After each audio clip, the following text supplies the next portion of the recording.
আসসালামু আলাইকুম dear student, আশা করছি তোমরা সবাই ভালো আছো। ক্লাসরুমের পক্ষ থেকে জানাই তোমাদের আন্তরিক শুভেচ্ছা। আজকে আমি তোমাদের কেমিস্ট্রি 1 বইয়ের অধ্যায় 3 গ্যাস এই অধ্যায়ে একটা গুরুত্বপূর্ণ টপিক নিয়ে আলোচনা করব। সেটা হচ্ছে পিভি ইকুয়ালস টু এনআরটি বা আদর্শ গ্যাস সমীকরণ প্রতিপাদন করো, যেটা তোমাদের পরীক্ষায় অনেক সময় চলে আসে। সো এটা নিয়ে আজকে আমি তোমাদের সংক্ষিপ্ত আলোচনা করব।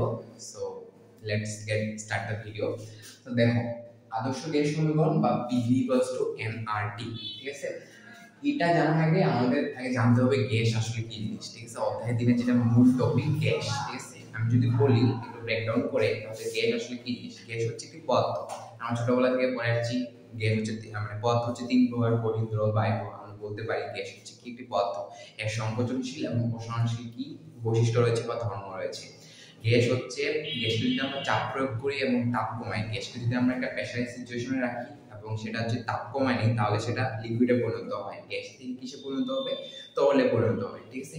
এবং গ্যাসের মধ্যে যে অণুগুলো রয়েছে, এই অণুগুলোর আন্তঃআণবিক আকর্ষণ বল কম থাকে এবং গ্যাসে এই অণুগুলোর মধ্যে ফাঁকা স্থানটা বেশি থাকে, ঠিক আছে?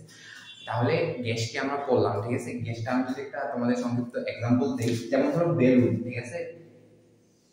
যেমন ধরো বেলুন, ঠিক আছে? এটা ধরো একটা বেলুন,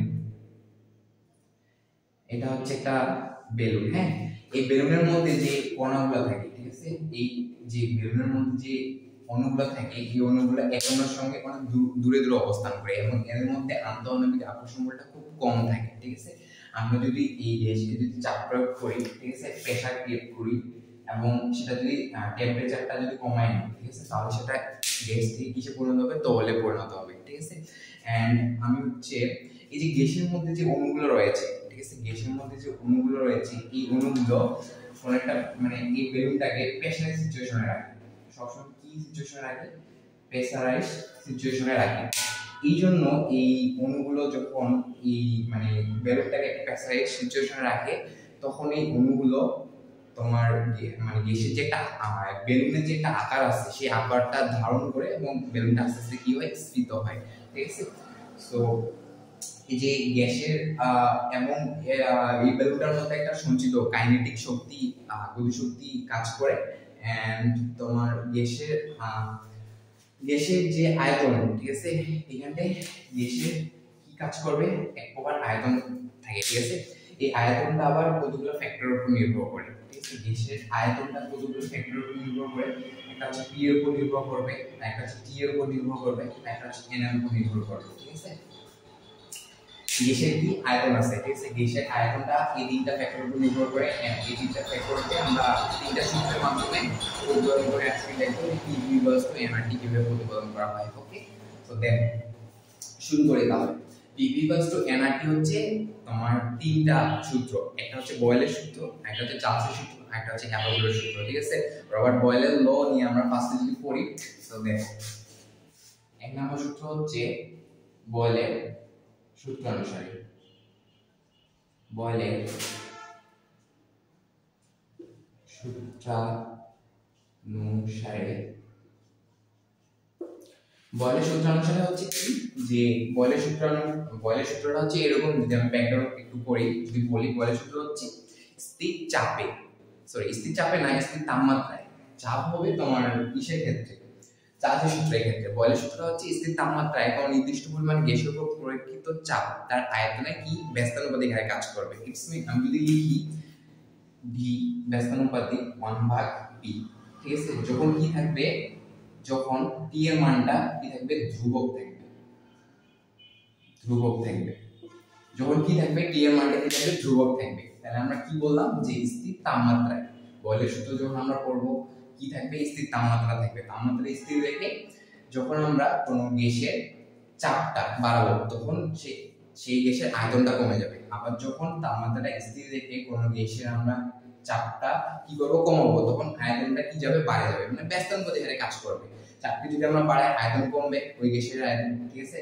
আবার যদি চাপকে যদি আমরা কমাই নিই, তাহলে সেটা কি বাড়বে? আয়তন বাড়বে। সো এই ছিল বয়েলের সূত্র। এবার দুই নম্বর সূত্র আমরা করব। তাহলে ভিটা কাজ করে আয়তনের সঙ্গে, ঠিক আছে? আয়তনটা কাজ করে কিসের সঙ্গে? চাপের সঙ্গে। এটা আমরা কি বললাম? বয়েলের সূত্র, ঠিক আছে? এবার আয়তনটা টি এর সঙ্গে সম্পর্ক। দুই নাম্বার হবে চার্লসের সূত্র, চার্লসের সূত্র অনুসারে, চার্লসের সূত্রানুসারে চার্লসের সূত্রানুসারে হবে v সমানুপাতিক t যখন t ধ্রুবক থাকবে বা কি থাকবে স্থির থাকবে। t এর মানে কি থাকবে t না p ধ্রুবক থাকবে।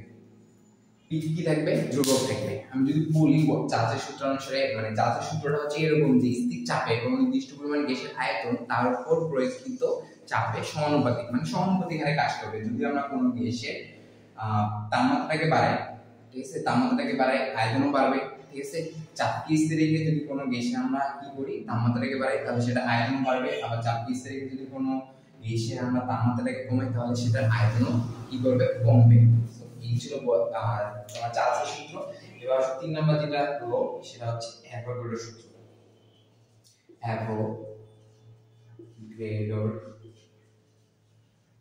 অ্যাভোগাড্রোর সূত্র অনুসারে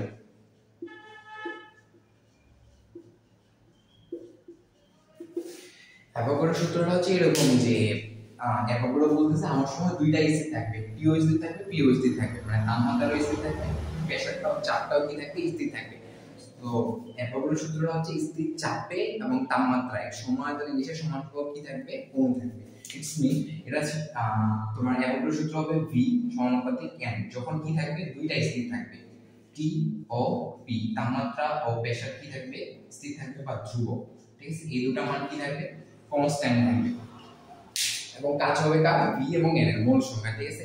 যখন কোন গ্যাসের মোল সংখ্যা বাড়বে তার সেই গ্যাসের কি আয়তনটাও বাড়বে, যখন কোন গ্যাসের মোল সংখ্যা কমবে তখন সেই গ্যাসের আয়তনটা কি করবে কমবে, মানে সমানুপাতিক হারে কাজ করবে, ঠিক আছে। সো এই গেল বয়লের সূত্র, চার্লসের সূত্র, অ্যাভোগাড্রোর সূত্র। আমি যদি আবার ব্রেকডাউন করে একটু বলি বয়লের সূত্রটা হচ্ছে কি যে তাপমাত্রাকে কি রেখে স্থির রেখে, ঠিক আছে, চাপটাকে যদি আমরা বাড়াই তাহলে সেই গ্যাসের আয়তন কি করবে কমবে, আবার তাপমাত্রাকে যদি আমরা স্থির রেখে চাপটা কমাই তাহলে সেটা সেই গ্যাসের আয়তনটা কি করবে বাড়বে, ঠিক আছে। বয়লের সূত্র চার্লসের সূত্র হচ্ছে সমানুপাতিক হারে কাজ করবে।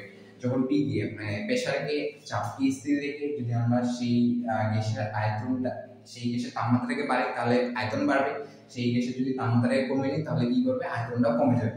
অ্যাভোগাড্রোর সূত্রটা হচ্ছে মোল সংখ্যাকে বাড়ালে সেই গ্যাসের আয়তন বাড়বে, মোল সংখ্যাকে কমালে সেই গ্যাসের কি করবে আয়তনটা কমবে। সো এই যে তিনটা সায়েন্টিস্টের ল, বয়েলের ল, চার্লসের ল এন্ড অ্যাভোগাড্রোর ল, এই তিনটা লকে যদি আমরা এক জায়গায় করি তাহলে আমরা পাবো p কি এনআরটি। সো জায়গা তো নাই আমি লিখে দিই এন্ড আমি লিখে দিচ্ছি, সমস্যা নেই। দেখো এই তিনটা সূত্রকে যখন আমরা এক জায়গায় করব তখন আমরা পাবো p এনআরটি। দেখো আমরা এক নম্বর সূত্র কি পাইলাম যে বয়েলের সূত্রটা ছিল v ব্যস্তানুপাতিক 1/p, ঠিক আছে। দুই নম্বরে যেটা পাইলাম সেটা হচ্ছে কিসের সূত্র চার্লসের সূত্র v সমানুপাতিক t, ঠিক আছে। তিন নম্বরে যে সূত্রটা পাইলাম সেটা হচ্ছে কি অ্যাভোগাড্রোর সূত্র v সমানুপাতিক n, ঠিক আছে।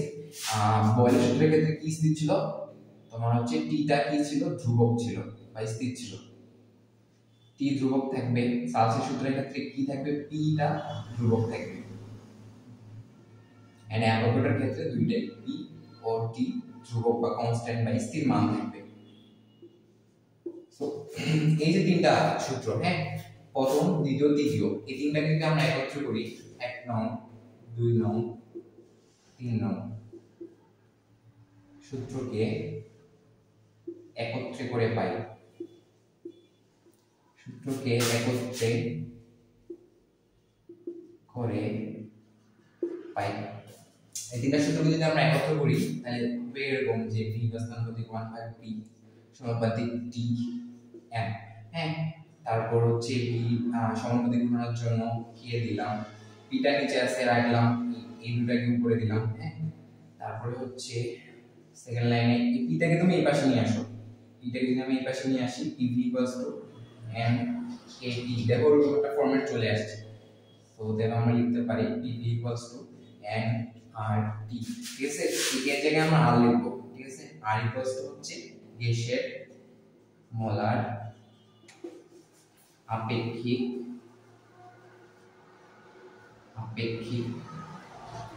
ধ্রুবক। এই হচ্ছে তোমাদের প্রমাণ pv nRT বা আদর্শ গ্যাস সমীকরণ। সো বয়েলের সূত্র, চার্লসের সূত্র, অ্যাভোগাড্রোর সূত্র, এই তিনটা সূত্রকে আমরা একত্রিত করে কি পেলাম? আদর্শ গ্যাস সমীকরণ PV = nRT। আশা করছি তোমরা সবাই বুঝতে পেরেছো ভিডিওটা, এন্ড দেখা হবে নেক্সট কোনো ভিডিওতে। ততক্ষণে ভালো থাকো সবাই, stay connected with us, stay healthy, and any kind of video do you want, please let me know in the comment box. I will give you. Thank you everyone. Allah Hafiz.